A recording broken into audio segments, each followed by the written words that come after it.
Hey guys, তোমালোক সকলোকে class 10ৰ সমাজ বিজ্ঞান পাঠ্যপুথিৰ অন্যতম MCQ ক্লাছলৈ স্বাগতম জনাইছো। আৰু আজিৰ এই MCQ ক্লাছটোত আমি ডিছকাশ্যন কৰিম তোমালোকৰ ভাৰতীয় গণতন্ত্ৰ নামৰ তোমালোকৰ যিটো পলিটিকেল পাৰ্টৰ চেপ্টাৰ 1 আছে, এই চেপ্টাৰ 1ৰ পৰা তোমালোকৰ কেনেকৈ এক্সামত MCQ হোৱাৰ চান্স আছে, গোটেইখিনি কথা আজিৰ এইটো ক্লাছত আমি ডিছকাশ্যন কৰিম। গতিকে তুমি যদি ক্লাছ 10ত মেট্ৰিক পৰীক্ষাৰ কাৰণে প্ৰিপেৰেশ্যন চলাই আছা গাইজ, তেনেহ'লে ক্লাছটো সম্পূৰ্ণ শেষলৈকে চাবা। এই ক্লাছটোৱে তোমালোকক বহুখিনি উপকাৰ কৰিব, ঠিক আছে? অলৰাইট, 1 নম্বৰ কুৱেশ্যনটো মন কৰা। 1 নম্বৰ কুৱেশ্যনটোত আমাক সুধিছে যে কি 1945 চনত ইংলেণ্ডত অনুষ্ঠিত হোৱা যিটো নিৰ্বাচন, সেই নিৰ্বাচনত ইংলেণ্ডৰ কোনটো দল জয়ী হৈছিল? ইয়াৰ অপশ্যন আছে আমাক দিছে শ্ৰমিক দল, ৰাজনৈতিক দল, কমিউনিষ্ট দল, ইয়াৰ বনুৱা দল। ইয়াৰ শুদ্ধ উত্তৰটো হৈছে শ্ৰমিক দল। 1945 চনত ইংলেণ্ডত যিটো নিৰ্বাচন, যিটো ইলেকশ্যন হৈছিলে, সেই ইলেকশ্যনত ইংলেণ্ডত শ্ৰমিক দল, যিটো লেবাৰ পাৰ্টি নতুবা লেবাৰ ইউনিয়ন, সেই লেবাৰ পাৰ্টি নতুবা লেবাৰ ইউনিয়ন নতুবা শ্ৰমিক দল জয়ী হৈছিল। বুজি পালা? অ'কে, নেক্সটটো মন কৰা। নেক্সটটো হৈছে কেবিনেট মিছন কেতিয়া ভাৰতলৈ আহিছিল? খুবেই ইম্পৰ্টেণ্ট প্ৰশ্ন। কেবিনেট মিছন কেতিয়া ভাৰতলৈ আহিছিল? মানে প্ৰায় আহি থাকে এইটো প্ৰশ্ন। তোমালোকৰ শ্বৰ্ট কুৱেশ্যনতো আহিব পাৰে নতুবা MCQতো আহিব পাৰে। ইয়াৰ অপশ্যন কি দিয়া আছে মন কৰা। 1944 চনৰ মাৰ্চ মাহত, 1945ৰ মাৰ্চত, 1946ৰ মাৰ্চত নতুবা 1947ৰ মাৰ্চ মাহত।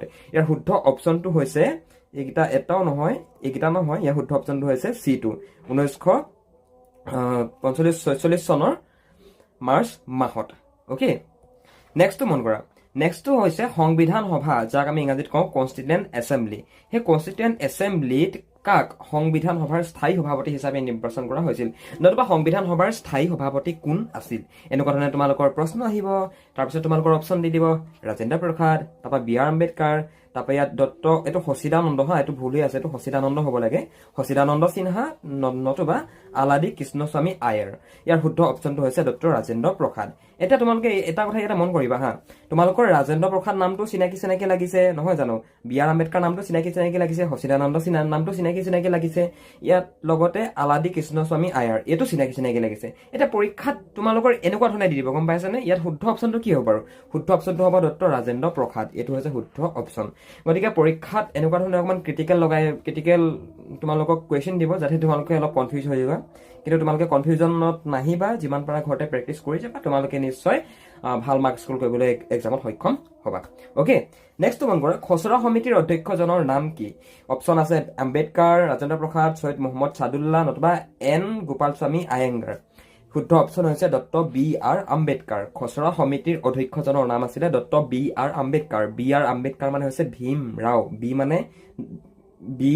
মানে হৈছে ভীম, R মানে হৈছে ৰাও, ভীম ৰাও আম্বেদকাৰ, যাক আমি কওঁ চমুকৈ BR আম্বেদকাৰ। বুজিলা? অলৰাইট, নেক্সট মন কৰা। ভাৰতবৰ্ষৰ সংবিধানত, এইটো প্ৰশ্ন কেনেকুৱা ধৰণে আহিব মন কৰা।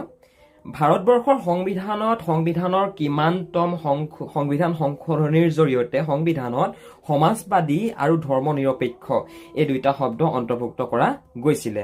ইয়াৰ শুদ্ধ অপশ্যনটো কি হ'ব গম পোৱা?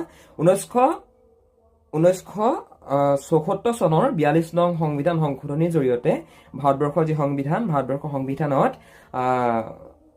সমাজবাদী আৰু ধৰ্ম নিৰপেক্ষ এই দুটা শব্দ সন্নিৱিষ্ট কৰা গৈছিলে। বুজিলা? গতিকে তোমালোকৰ পৰীক্ষাত যেতিয়া এনেকুৱা ধৰণৰ প্ৰশ্নবিলাক আহিব, ভুল নকৰিবা, শুদ্ধ অপশ্যনটো চাই যাবা, ঠিক আছে? ইয়াৰ শুদ্ধ অপশ্যনটো হৈছে 1 নম্বৰটো। 1974 চনৰ 42 নং সংবিধান সংশোধনীৰ জৰিয়তে ভাৰতবৰ্ষৰ সংবিধানত সমাজবাদী আৰু ধৰ্ম নিৰপেক্ষ এই দুটা শব্দ অন্তৰ্ভুক্ত কৰা হৈছিল। বুজিলা? নতুবা সন্নিৱিষ্ট কৰা হৈছিল, একেটাই হয়। নেক্সটটো হৈছে ইংৰাজী যিটো ফেডাৰেশ্যন শব্দ, সেই শব্দটো আহিছে ক'ৰ পৰা? গ্ৰীক শব্দ ফডোছৰ পৰা নতুবা ইয়াত বিভিন্ন ধৰণৰ শব্দ আছে, মন কৰা। ইয়াৰ শুদ্ধ অপশ্যনটো হৈছে C2, ঠিক আছে?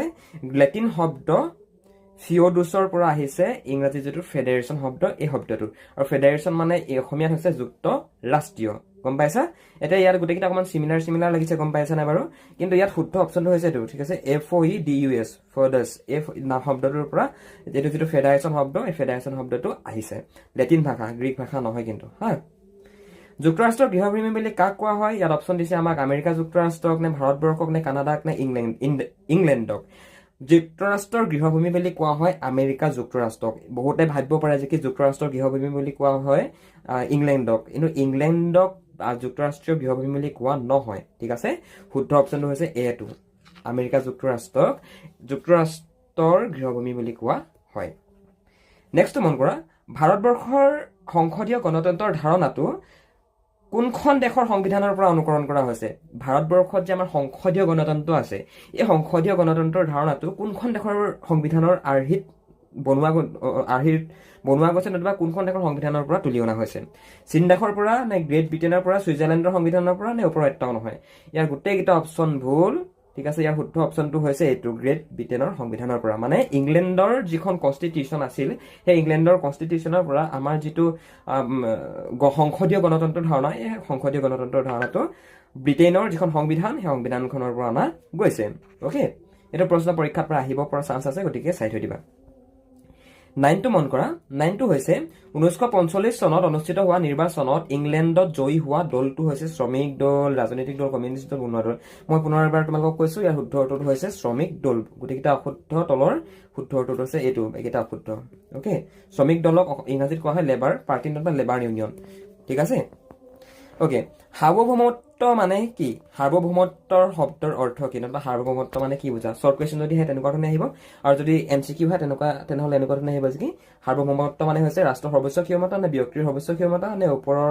এক প্ৰকাৰৰ ক্ষমতা নে ওপৰৰ এটাও নহয় ইয়াৰ শুদ্ধটো হৈছে সাৰ্বভৌম মানে হৈছে ৰাষ্ট্ৰৰ সৰ্বোচ্চ ক্ষমতা বুজিলা সাৰ্বভৌমত্ব মানে হৈছে ৰাষ্ট্ৰৰ সৰ্বোচ্চ ক্ষমতা বুজিলা এতিয়া ভাৰতবৰ্ষ এখন কি ভাৰতবৰ্ষ এখন সাৰ্বভৌম ৰাষ্ট্ৰ অৰ্থাৎ ভাৰতবৰ্ষক আভ্যন্তৰীণভাৱে আৰু বাহ্যিকভাৱে কোনো ধৰণৰ বিদেশী শক্তিৰ তলতীয়া নহয় ৰাষ্ট্ৰৰ সৰ্বোচ্চ ক্ষমতাত আছে আমি সকলো বস্তু আমি নিজে হেৰি কৰোঁ না আমাৰ ডিফেন্সত কোনোবা বেলেগ দেশে চাই নতুবা আমাৰ ইকনমিকেলি আমাক বেলেগে আমাক কণ্ট্ৰল কৰি আছে নাই আমি নিজে কণ্ট্ৰল কৰিছোঁ অৰ্থাৎ ভাৰতবৰ্ষ কোনো প্ৰকাৰ মানে বাহ্যিকভাৱে আৰু আভ্যন্তৰীণভাৱে কোনো বাহিৰা শক্তিৰ তলতীয়া নহয় আৰু ইয়াকে আমি চমুকে ক'ব পাৰোঁ সাৰ্বভৌম নতুবা সাৰ্বভৌমত্ব অসমীয়াত শুদ্ধ অসমীয়াত আমি যদি বিশ্লেষণ কৰিব যাওঁ তাৰ মানে হৈছে ৰাষ্ট্ৰৰ সৰ্বোচ্চ ক্ষমতা বুজিলা so thank you so much for ৱাচিং দিছ ভিডিঅ' ক্লাছ এই 10টা MCQ তোমালোকে চাই থৈ দিবা পৰীক্ষাত হোৱাৰ সম্ভাৱনা আছে আৰু তোমালোকৰ যিসকল ষ্টুডেণ্টছে আমাৰ লগত জইন হৈ পঢ়িব বিচৰা ডেছক্ৰিপশ্যন চেক কৰা এটা ফোন নম্বৰ দিয়া আছে ফোন নম্বৰটোত আমালৈ ফোন কৰা আৰু তোমালোকৰ এডমিশ্যন এতিয়াই কনফাৰ্ম কৰি লোৱা